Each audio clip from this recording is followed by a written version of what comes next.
अस्सलाम वालेकुम प्यारे दोस्तों, क्या हाल चाल है आप सबके। उम्मीद है कि खैर वाफियत से होंगे। दोस्तों आप देख रहे हैं और इलेक्ट्रिकल यूट्यूब चैनल। दोस्तों आज की वीडियो हमारी वाटर पंप के यूनिट्स कंजप्शन पर है। जैसा कि आप सामने देख सकते हैं, इस तरह का वाटर पंप हर घर में लगा होता है, हर घर की ज़रूरत है। और ये वाटर पंप अभी सामने आप देख भी रहे होंगे, रनिंग कंडीशन में चल रहा है। तो पहले इसके जो टर्मिनल वायर हैं, ये दो वायर जो कि 220 सप्लाई वायर है, इस पर मैं एम्पेयर मीटर से आपको यहाँ पर एम्पेयर चेक करवाता हूँ पहले।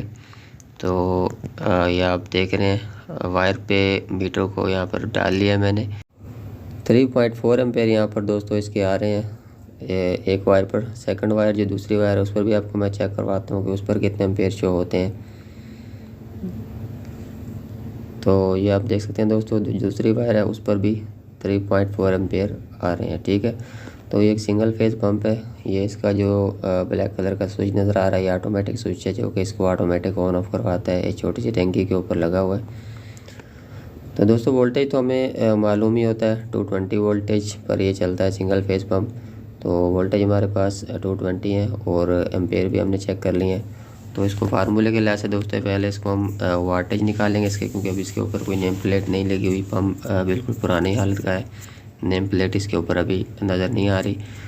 एम्पेयर और वोल्टेज को मल्टीप्लाई करके इसके वाट निकाल लेंगे फार्मूले को इस्तेमाल करते हुए, और फिर वाट को किलोवाट में कन्वर्ट करके यूनिट्स आपको निकाल के चेक करवाता हूँ कि एक दिन में ये कितने यूनिट्स इस्तेमाल करता है। अगर इसको हम 2 या 3 घंटे चलाते हैं, या फिर पूरा 1 मंथ चलने पर ये कितने यूनिट्स कंज्यूम करेगा, खर्च करेगा। तो यहाँ पर दोस्तों आपको मैं अभी चेक करवाता हूँ फार्मूले को इस्तेमाल करते हुए।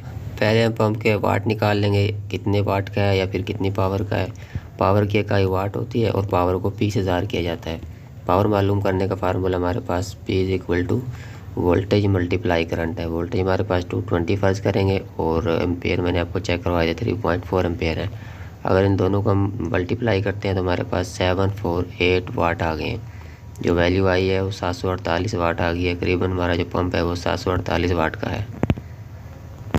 दोस्तों यूनिट निकालने का जो फार्मूला होता है वो किलोवाट आर होता है, और हमारे पास जो वैल्यू आई है वो 748 वाट आई है। पहले हम इसको किलोवाट में कन्वर्ट करेंगे।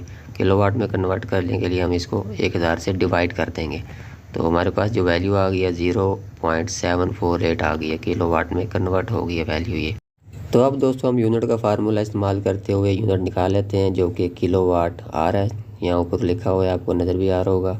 किलोवाट की वैल्यू हमारे पास जो आई है वो 0.748 आई है। और हार जो होते हैं घंटे, वो अपनी मर्ज़ी के हम इस्तेमाल कर सकते हैं। 3 घंटे, 4 घंटे, 2 घंटे, जितनी आप चीज़ चलाना चाहते हैं। यहाँ पर मैंने 3 घंटे फ़र्ज़ किए हैं।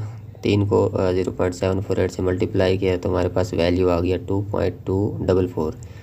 2.2 यूनिट पर डे के हिसाब से यहाँ पर आ रहे हैं। अगर हम इसको रोज़ाना 3 घंटे चलाते हैं तो करीबन 2.2 यूनिट हमारे कंज्यूम होंगे। अगर हम 1 मंथ के यूनिट्स निकालना चाहते हैं, 1 मंथ में कितने यूनिट्स कंज्यूम होंगे, तो 2.244 वाली वैल्यू को 30 से मल्टीप्लाई कर देंगे तो हमारे पास 67.32 वैल्यू आ गई है, जो कि 1 महीने के यूनिट्स हैं। दोस्तों मज़ीद ऐसी इन्फॉर्मेटिव वीडियोज़ के लिए चैनल को सब्सक्राइब कर लें और बेल आइकन भी ऑन कर लें।